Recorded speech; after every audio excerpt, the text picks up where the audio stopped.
I signed up in '66. I went in to the Army Apprentice School. I wasn't an ordinary Joe Soap. I went through the apprentice school in Nice. The 15th of April 1975. It was the 1969. A peacekeeper is somebody that his mission is to keep the peace. There are two missions that the UN basically go on. One is peacekeeping and the other is peace enforcing. Peacekeeping is you're more in a police role, as in an ordinary policeman. You are not allowed to instigate action unless there's action taken against you. I transferred from basically from the depot to the 6th Battalion, and then from the 6th Battalion to 6th Battalion Transport. So I never actually left Athlone until 1970. I came up here to Rock Hill.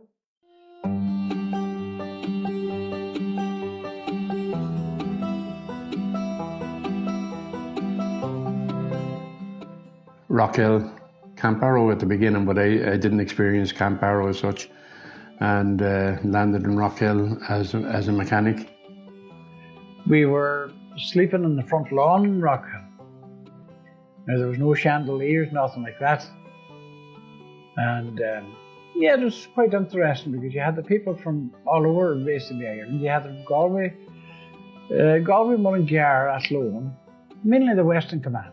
Trained in the infantry. I trained in Custom Barracks in Athlone. And then we moved to Fenner Camp then later on in the summer of '75, where we'd done our second phase of training there. And I remained there for a year or so then as a private, infantry private. And then I transferred back to Athlone then again and served there for about 13 years. You got to know an awful lot of people, meet an awful lot of people. You were closer, would you believe me, than with your own family. That's how close you got. And well, you acted the same way. You fought amongst one another just every bit as much. Wasn't so much fighting as banter, but at the same time, as we used to say, first and best dressed. The 1978 then Lebanon started up, so we went to Lebanon and so kind of changed everything.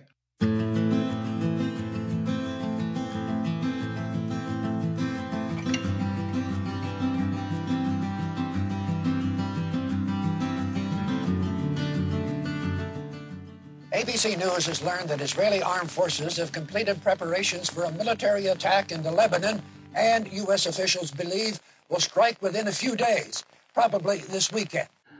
The Lebanon then in 81, 85, 86, 87.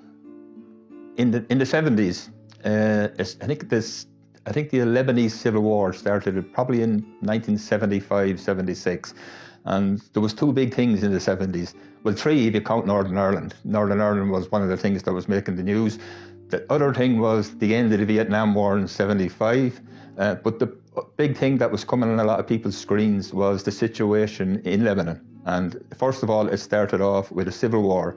And I think you had basically the Christian militias in Lebanon who were Maronite Christians there, and the Lebanese Shiites and Sunni Muslims fought several battles with the Palestinians probably taking the side of their Arab friends, the Shiites. And so the Lebanon was making news. The first trip I'd on there now, I spent 17 trips abroad altogether, and I'd done 14 in Lebanon. Well, the first time, because we had such a little time, I think we basically had 2 weeks maximum. We were told on a Tuesday. I remember we were sent down to Athlone. We formed up in Athlone because C Company was a company drawn from the Western Command, and Athlone is the headquarters of the Western Command. So we went down there, and the medics were actually putting an injection in one arm, another injection in the other arm, and another one up your backside. Our clothing wasn't very adequate at all. Not suitable for hot climate. Because everything had to be done. We were given brand new rifles, so we had to get them and we had to boil the grease off them, and all the equipment was brand new. The only thing I would say is that when we arrived in Lebanon, we were wearing the Irish Army winter clothing. In other words, when we were told they were going, they says you have to wear your full combats. And unfortunately, full combats back then was a big woolen scarf, big thick socks, the heavy Irish Army old combat, not like the one they have nowadays. So we arrived out in Tel Aviv, we got off the plane, and as soon as we got off the plane on the 23rd of May 1978, the heat hit us, and we were formed up in the middle of the tarmac in Tel Aviv airport. And some of the lads were dropping like flies until somebody had the sense to take us into one of these air-conditioned aircraft hangars. And we were issued with summer dress out there. There were leftovers from Cyprus and maybe the Congo. They were about 10 sizes too big for you. So we all had to get them tailored out there. So you were wearing your Irish combat uniform for the first few weeks until you got something tailored that you could actually wear. I was the 49th in 81, and then I was the 13th component, or the 57th Battalion, in 85, and then the 60th Battalion. I was pipe band sergeant there with the 6th Battalion, or with the 60th Battalion. So conditions then as well, living in tents, living in derelict houses. And we went there, it was a winter trip, so we went there November or thereabouts. So you had about 3 months of pretty cold, wet and windy weather ahead of you. You had big old heavy radios that you were carrying about you, when you were doing the foot patrols. And out there as well too, the local people only had electricity for about 2 hours a day. So it was like, if you're out in an outpost, it's like being on the far side of the moon, because there was no lights. The only lights you could see dotted around the landscape were UN posts that had generators. It was completely dark. And the power only came on really for people when they were cooking meals or whatever. But that was it, So it was barren times, like living in a tent, maybe 4, 5, 6 kilometres away from your headquarters.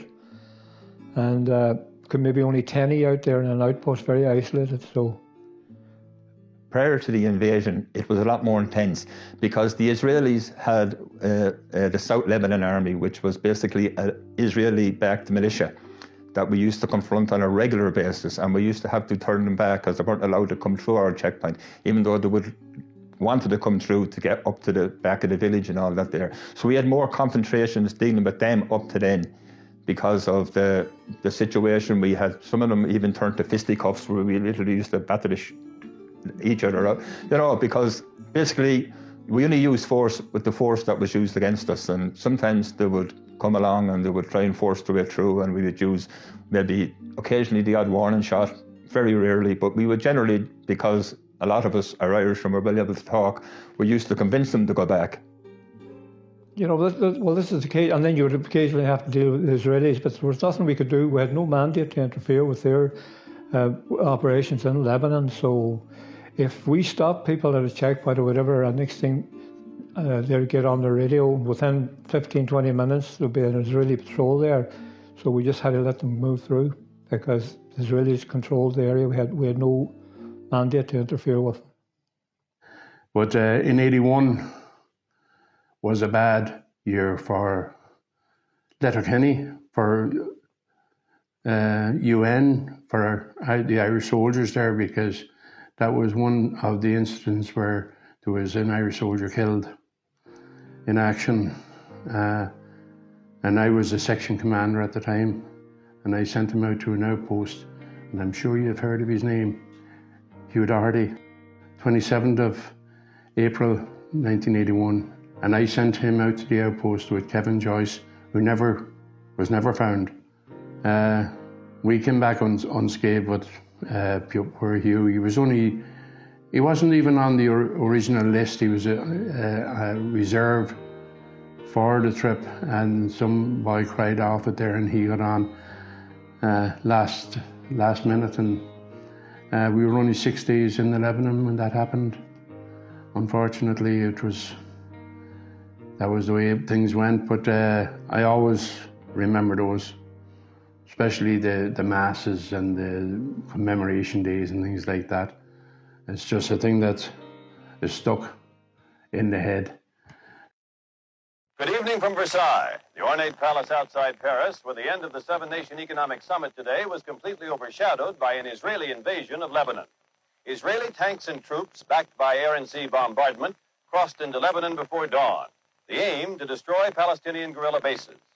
I was actually there in 1982 with C Company 51st Battalion. I was based in a place, I was the post commander in post 621, which was Beit Jehun. Now, Beit Jehun was basically a village near the crossroads that led from the IDF controlled area into the UN area.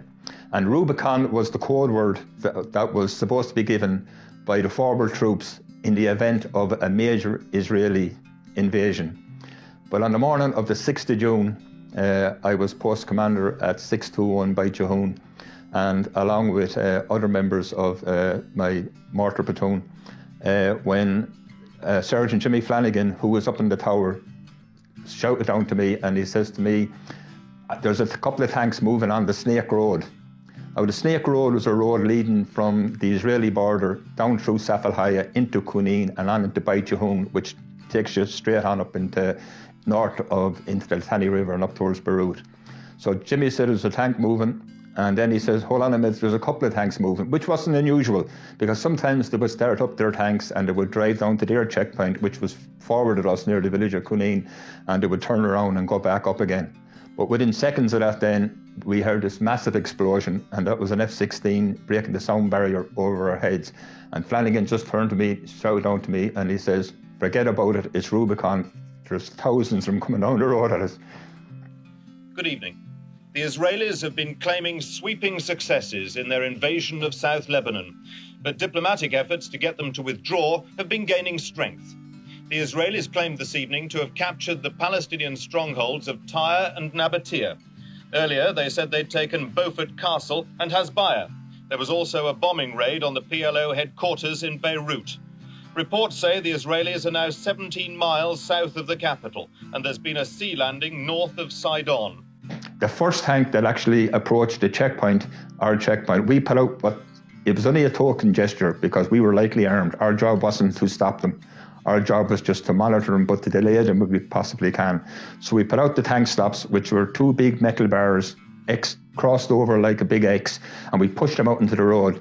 The first lead tank was what I would describe a bulldozer. And the bulldozer had a gun in it, a big tank gun. And as it approached the tank, I went forward and I was talking to the Israeli commander, and I was basically telling them that this is United Nations area, that they were prevented coming in, but obviously we can't stop you because of the force you have, and that we would be reporting it back into headquarters. So the word Rubicon was already given. It was already given as soon as we realised that it was the main invasion. So basically what happened then was the first tank, basically the tank commander told us to stand back. The first tank lowered the turret and basically blew our tank stops off the road. They started coming through in streams. But the funny story about that there is they were coming through for about 2 hours when suddenly the whole lot stopped.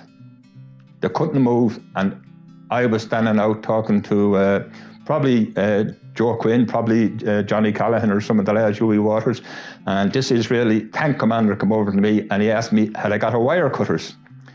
Now this was the most sophisticated army in the world asking us for a wire cutters. So I says, yes, but what do you need it for? He says, some of your barbed wire, he says, has entangled in our tank tracks and we can't move. Now the road was very narrow, so they were afraid to go left or right in case that the roads were mined, so they were sticking to the main road, the ones that we used, so they knew that it was safe. So basically what happened was a piece of army barbed wire held up the Israeli invasion for about 3 hours. Unfortunately, I couldn't give him the wire cutters because that would be assisting them in the invasion of Lebanon. But eventually, after about 2 hours waiting for this wire cutters to come along, they cut it was actually a blade wire, to cut the wire, and that allowed then the advance to move further up into Lebanon. Warplanes pounded Palestinian targets in Lebanon again today as Israel launched a full-scale invasion against the PLO.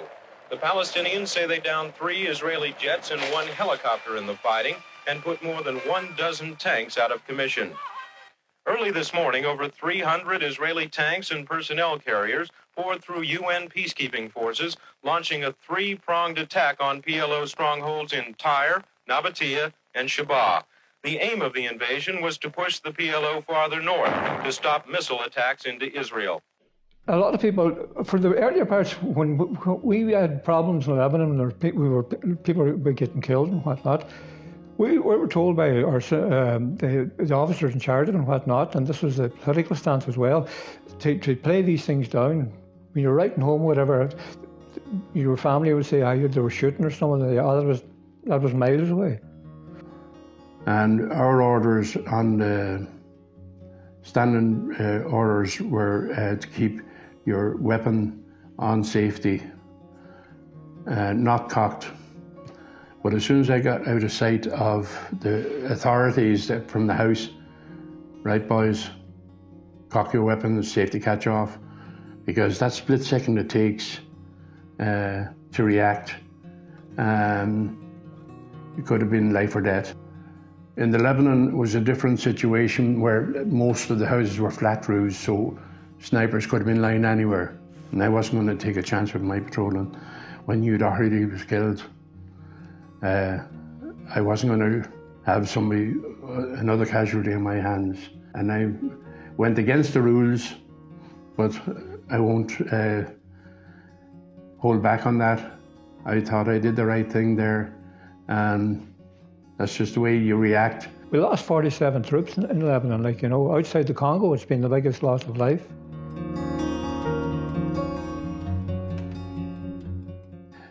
There's a lot of people, when they go overseas, they think they're hard people, and they'll get through the different situations out there. Like, I'll give you one example there. Cyprus was a doddle compared to Lebanon. I always called it was a holiday camp compared to Lebanon. And it was an eye-opener when you went to Lebanon then, because you couldn't relax and take things easy. Your rifle was your companion for the 6 months out there, and you never left it out of your hand, basically. And you had to have your wits about you. The airstrikes continued for the third day in a row as casualties mounted on both sides. Over 300 people have died so far here, and there are fears that the toll will be even higher as the Israelis push north. But the PLO holds strong positions in southern Lebanon, and many observers here think that Israel will suffer heavy losses, even if they are successful in their objectives.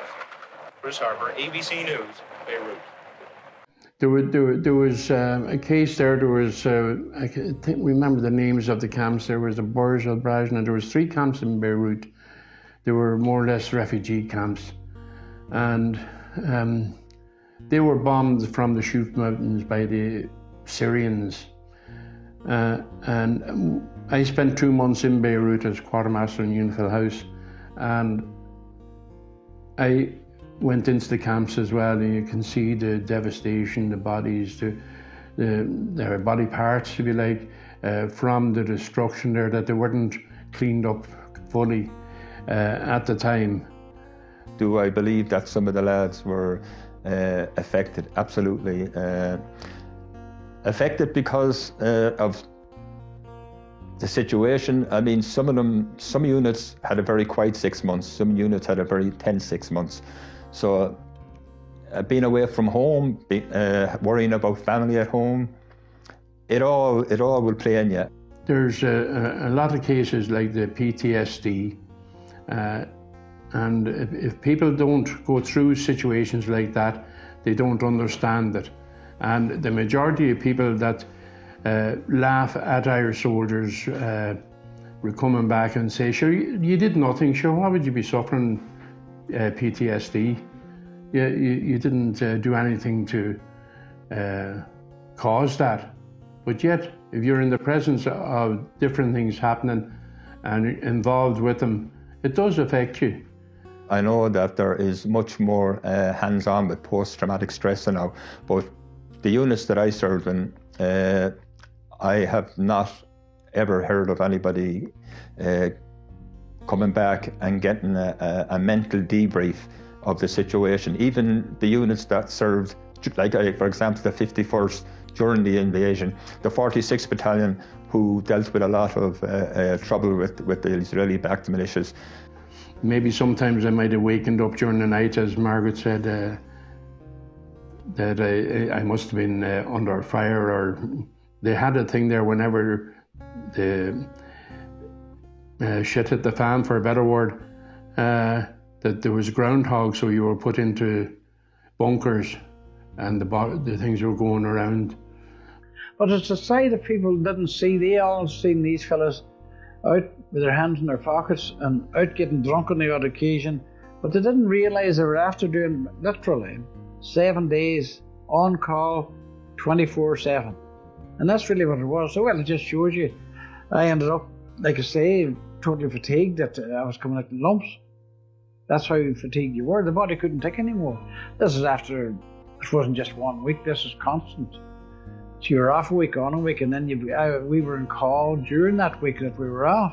In 1985, on the Saturday that I was due to come home on the Tuesday, I was being brought into the company headquarters from my outpost, and when the Land Rover, not going too much into the detail of how it happened, but basically the driver of the Land Rover, basically an incident happened and he panicked a bit and he took off down the road, and I hit a concrete wall and I was knocked unconscious and I suffered back injuries, and that was in 1985, and that prevented me from going overseas again because I was off work for the best part of 18 months.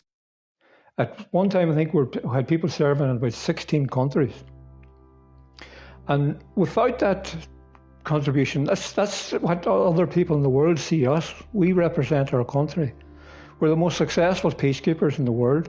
We have the longest continuous, unbroken service with the United Nations since 1958. We have had troops overseas, and since 1960, where the first ground holding units went to the Congo, we have had people serving overseas continuously. But if you look at the UN record that the Irish Army has, and it's the only country in the world that has the continuous UN record, unbroken record of service with the United Nations, and the number of lives that have been lost, and people then say it's a Mickey Mouse army, when it's not. They went out and died in the service of peace and for their country and for the UN, and for people to come and say things there that we're not a professional army. Without that contribution, none of our politicians could hold their head in the international community and go to heads of state meetings and whatnot. It's what the Irish Defence Force, the Naval Service and the Air Corps as well that have contributed, plus aid workers and people like that there that work through. This is how Ireland can hold their head up high, you know. So I think we're probably better known throughout the world for our contribution than we are actually in our own home country. Again, look at the National Day of Commemoration. That's to honour those who died in service with the UN at home and abroad. And always at those, I think of Hugh Doherty that I sent out to the outpost. There's an orphanage in Devine in South Lebanon, which the Irish has been contributing. The government contributes to that, but the unit that always serves there as well donates money to that every year, and they've been very instrumental in maintaining that down through the years. It's a disgrace the way they've been treated now. Even this is why we have formed these organisations, to try and let them know that we haven't forgotten about them. But in our day, we were actually better paid than they are now. We were able to build our houses, buy our houses or whatever. Now they can't. Now they spend most time overseas. I think they're in about 8 different countries. We were still soldiers, and we did our job to the best of our ability. The army was a way of life. It's not just like a factory job. It's not like an office job. You meet so many comrades, you meet so many friends, and sometimes it is hard. I found it hard, but No, it's great, you know. I'm out of the army now nearly as long as I was in it. I left in 97 and this is 2020, you know. So, yeah, people do find it difficult because the army, you have constant friends, you know. You fight and you fall out, but they're always there for you. Organisations like the ONE, like the UN veterans and all that, they're a means of keeping the contact going, and the houses that they support. I know there's one in Athlone, there's one in Letterkenny, and there's a big one in Dublin. They're not just places for people to go and be accommodated. They're places to go where people can go and meet and chat and have a coffee. And basically, if a soldier talks about his past and he talks to his friends, he's talking to people that understands him, and that would help them mentally as well, yeah. The message needs to be got out to people there that we have a very good army and very dedicated soldiers. Local people didn't actually understand what the army was about or what they were doing here. They were doing the exact same thing, they were keeping the peace. And it was interesting, definitely interesting.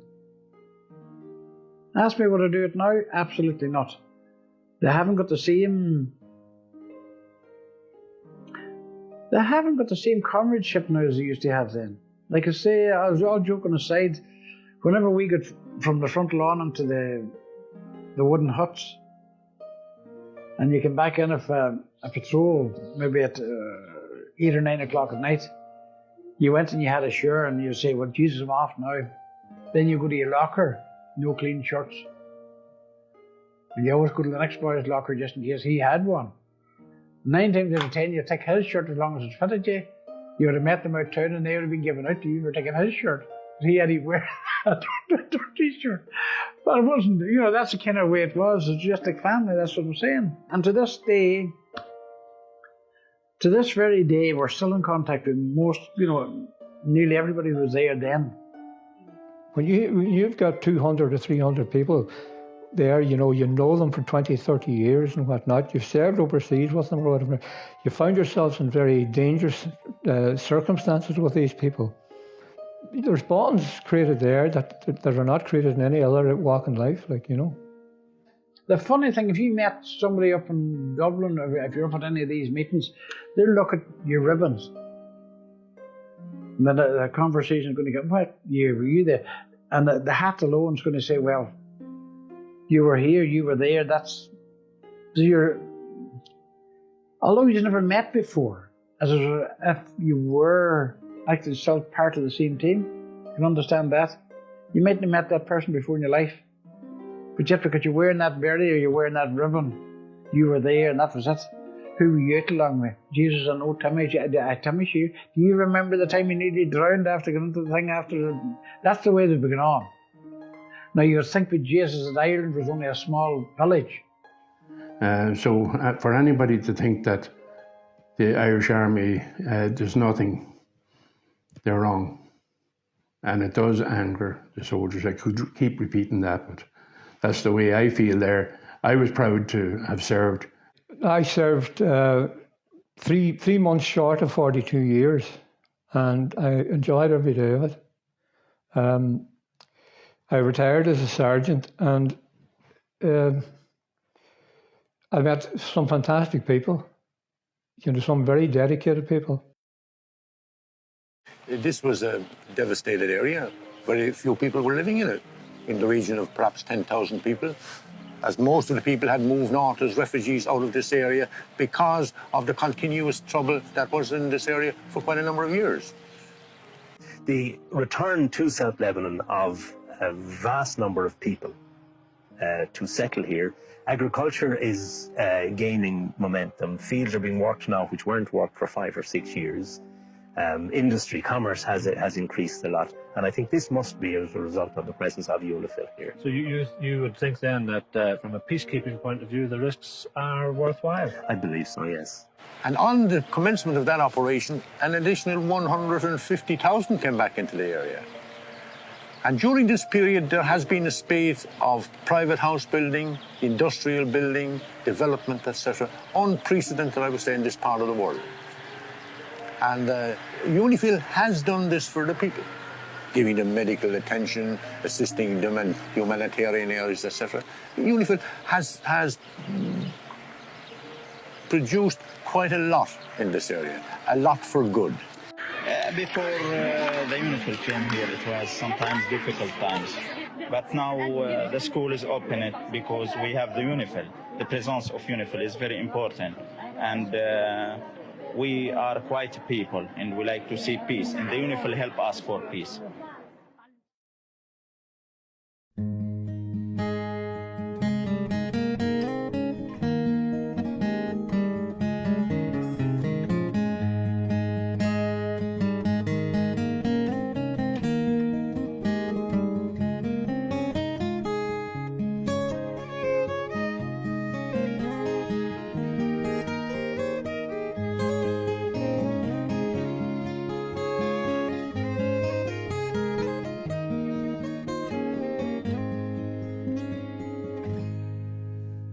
A long way from Pharaoh's hand and a quick step from the promised land, a quick step from Palestine and a heartbeat from this heart of mine. Rock fall at the Wailing Wall, the temple keepers fly to where time machines those great green trees to holy timberland.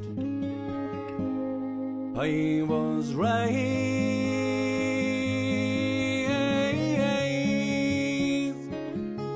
in the shade of the cedars of Lebanon, and I bathed